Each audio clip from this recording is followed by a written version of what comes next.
I read a lot, and in this video I'm going to share with you my 5 tips on how I'm able to read a book every single week. Don't wonder, these are just 2 books because I read digitally, mostly on my Kindle, because I find it very practical to just have it around everywhere and not have stacked up bookshelves full with my books that I'm reading. Let's dive in my 5 tips for you. The first tip I have for you is consistency. You have to make reading a habit, a daily habit, which you practice always at the same time. Because with every skill or thing you want to learn or implement in your life, you have to do it consistently, or else you will just give up because you don't see the results, or you just stop because you don't feel unmotivated at some point.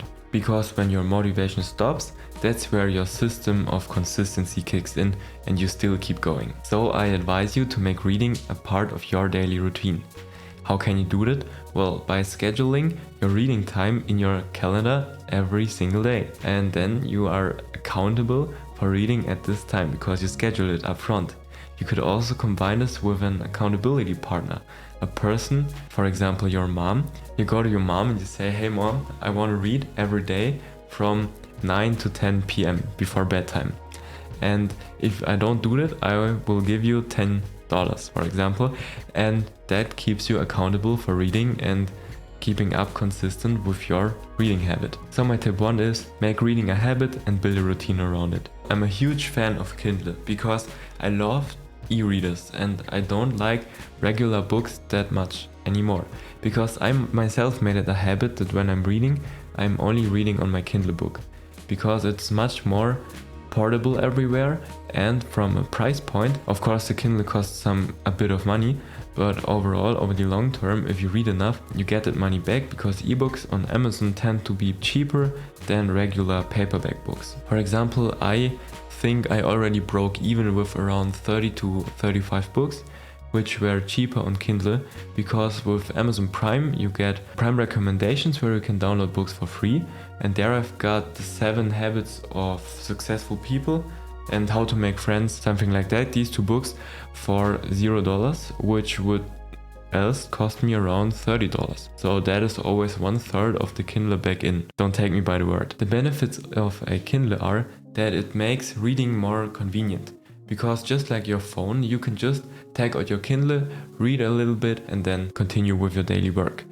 Instead of just grabbing your phone and scrolling social media, nothing happens, because with these habits you will never finish one book. Additionally, I love the many features a Kindle has. If the sun is really bright, you can just swap the color of the font and the book itself.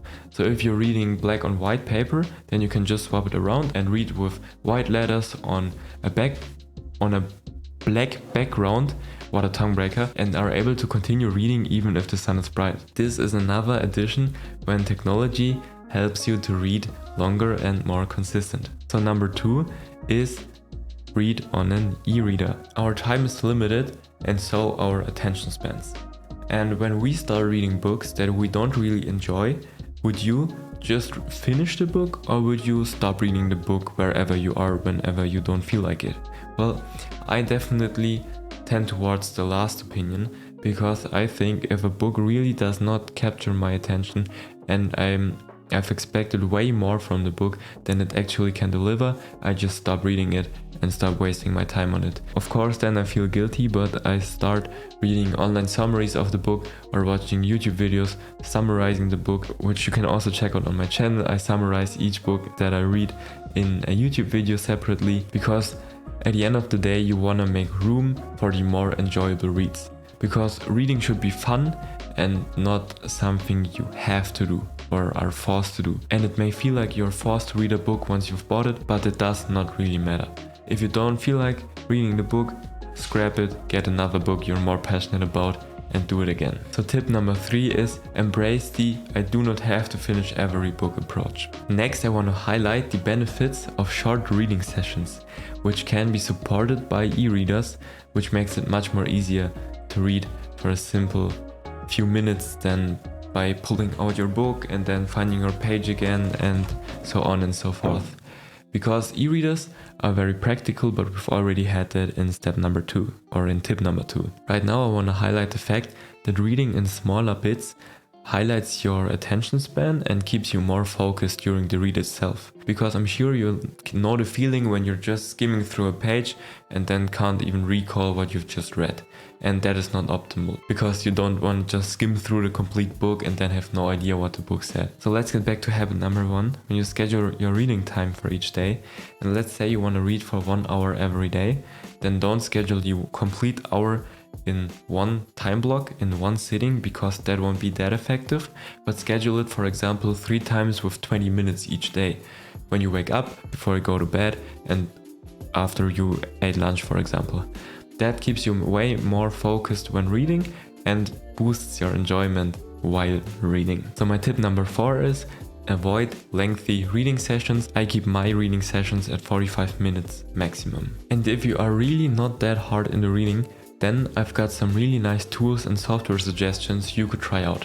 For example, Blinkist, who are sadly not sponsoring this video, but I'm a very proud user of this software because I love book summaries. For example, scrap the book and say, oh no, I hate the book, I don't want to finish it. You just go on Blinkist, search for the summary, listen through the book, or get the complete gist of the book, and then you don't feel that guilty after that because you just haven't gotten the motivation to finish it. Another really well made software is Shortform, which is basically the same as Blinkist. Then another hidden gem, in my opinion, is Readwise, which resurfaces some quotes you have marked in all of your books. For example, if you read on an e-reader again, there is the benefit, so you see everything is intertwined and connected with each other. So if you read on an e-reader and highlight throughout the book, for example, the quotes you are mostly resonating with, then Readwise has a complete database of each quote you've ever captured in all of the books you've ever read on an e-reader, and then resurfaces them, for example, weekly, and sends you a nice email with the thoughts that resonated with you when you were reading some of the books in your library. So using apps and software definitely can enhance your reading ability and keeping you focused and accountable. And if you don't feel like it, they just enhance your motivation when reading books online or with a paperback. So tip 5 is leverage reading software and apps. Alright, so now I'm gonna wrap it up for the video. The weather outside has gotten really dark. I'm really disappointed because you just can barely see me right now. If you're interested in other reading content of mine, you can see the playlist around here on the screen, and I see you in the videos over there.